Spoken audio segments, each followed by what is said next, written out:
Hello, my name is Hisham. I'm one of the research fellows at the Birmingham Midland Eye Centre at City Hospital. So today we're going to talk about acute vision loss. First, I'm going to go through the anatomy of the eye, then some basic examination, and then go through the causes of acute vision loss. So here's a cross section of the eye. When you examine the eye, you go from outside to inside. So here you've got the eyelids, you've got the conjunctiva, you've got the cornea, which is the front transparent window of the eye, and then behind that you've got the iris, which is the colored part of the eye. In the middle here you've got the pupil. Just behind it you've got the lens, which becomes opaque and dense, as an aging process, and then here where cataracts forms. And then behind that you've got the vitreous, which is the jelly that fills the eye, and then you've got here the retina, and then you've got the optic nerve. So regarding the basic examination, so first you test the visual acuity. Visual acuity is usually 6 over a certain number. Um, So you sit the patient 6 meters apart, away from the chart. You test each eye separately. If the patient wears glasses, then you let them put their glasses on while you test their vision. So usually when you ask the patient to read the lines, and then whichever line they can get to, it will be 6 over that number. Most patients will be able to get to 6.6, 6, or 6.5.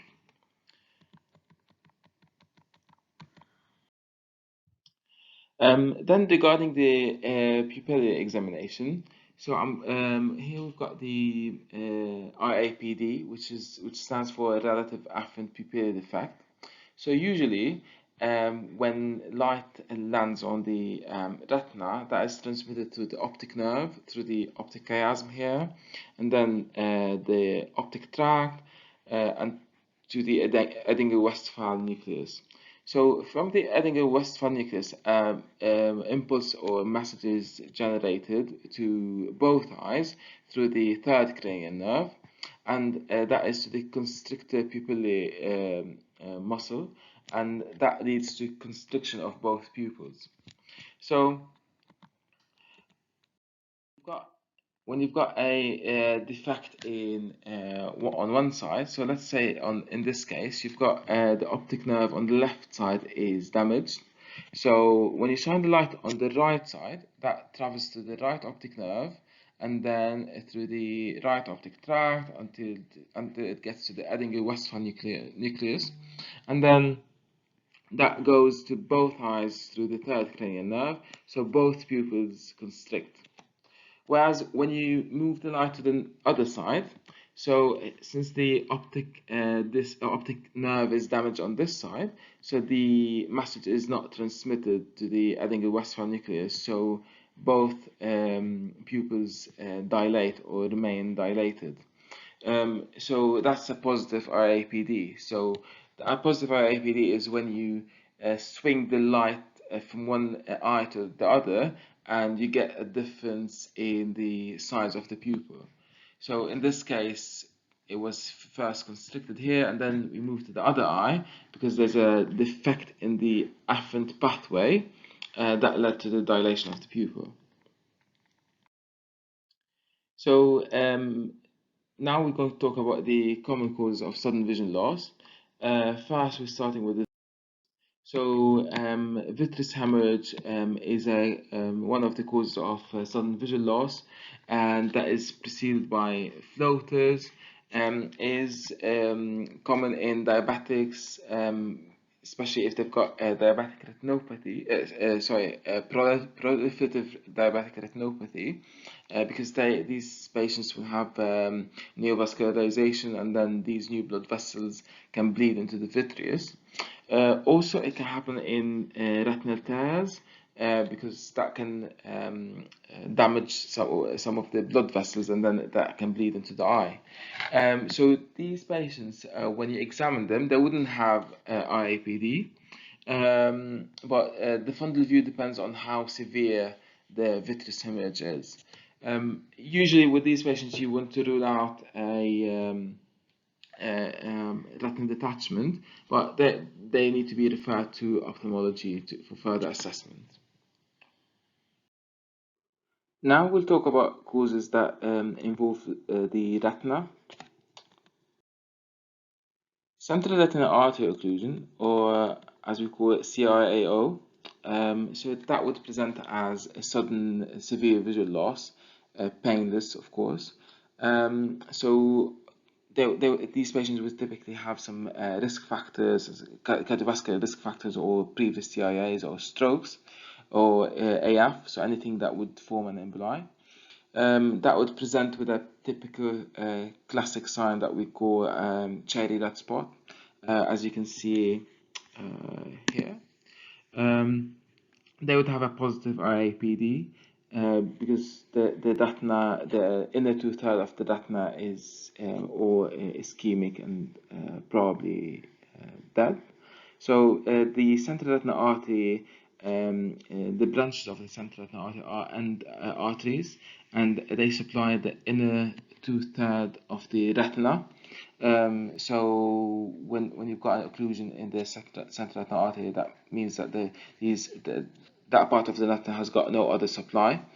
Usually the prognosis is poor in these cases, especially because a lot of the time when they present to A&E, it's been a few hours when that happened. The management, usually you would want to give IV acetazolamide to lower the pressure in the eye, and ocular massage. That is thought that it would help to dislodge the clot that is blocking the central retinal artery, and you'd refer them to the GP to have the cardiovascular risk factors reviewed. Central retinal vein occlusion, that also leads to sudden visual loss. It would be slower than the central retinal artery occlusion. It's higher in patients who've got a high intraocular pressure, diabetics, hypertensives, or any blood diseases that can increase the viscosity of the blood.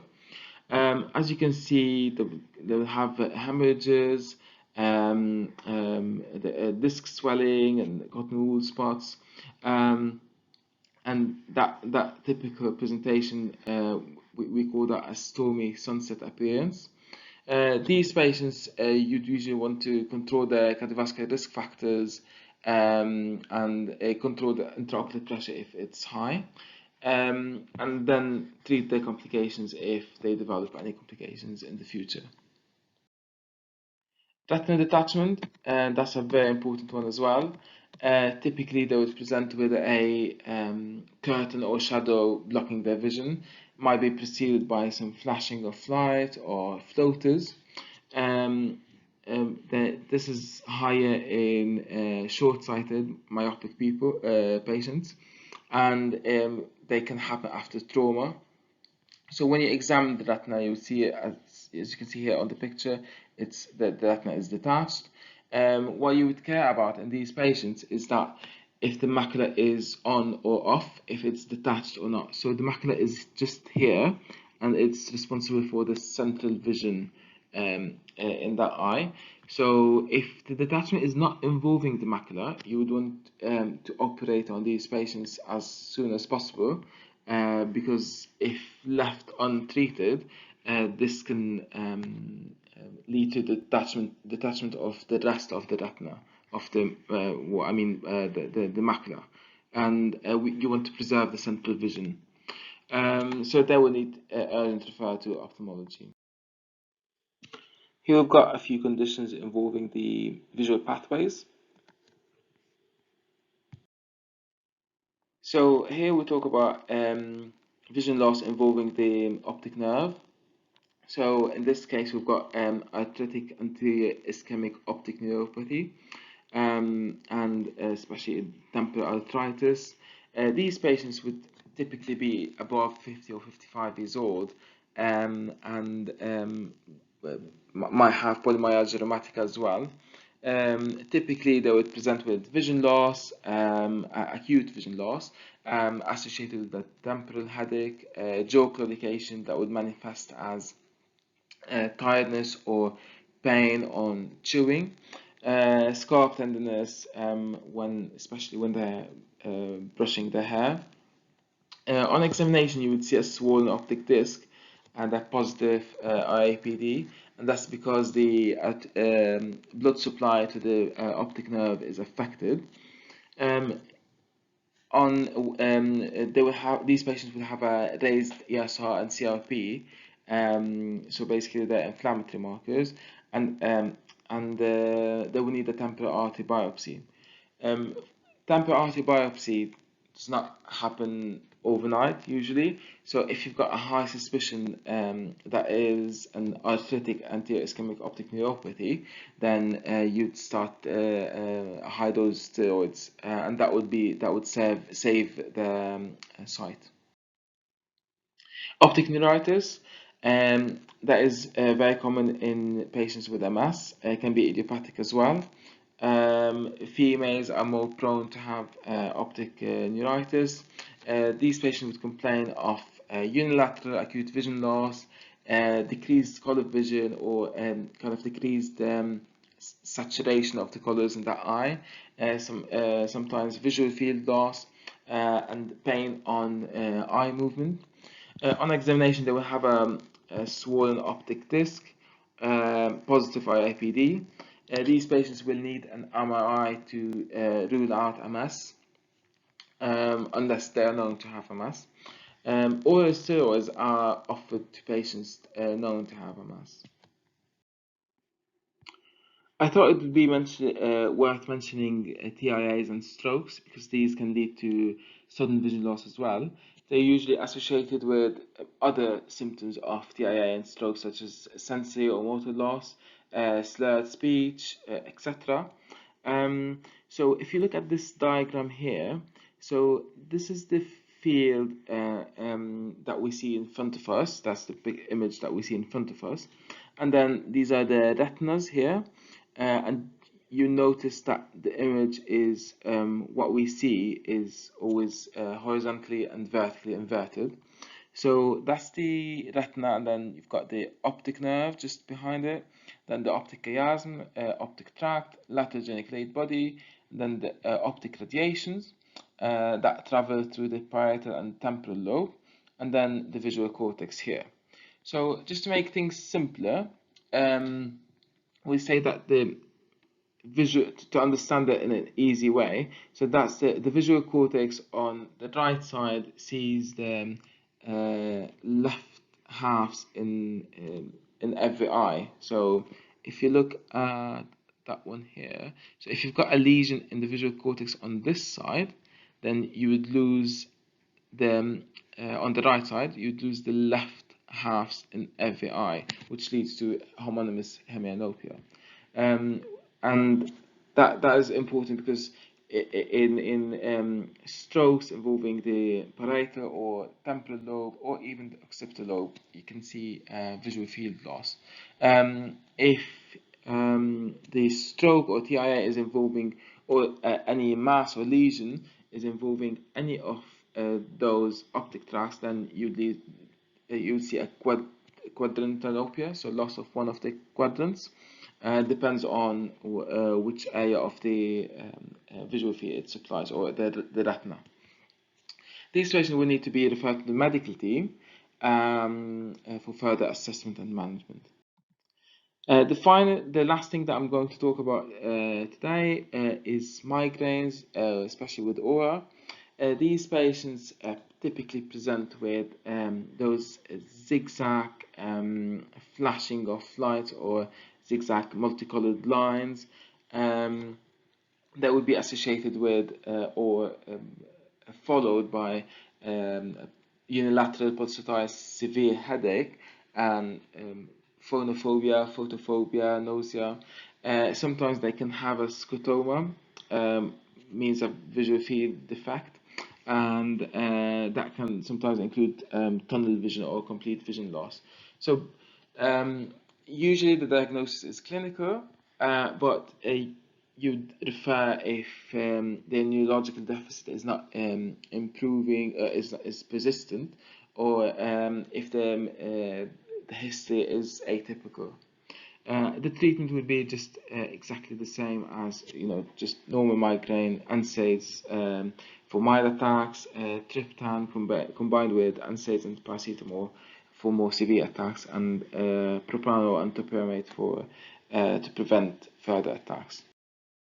So that's just a summary of what I've said. Um,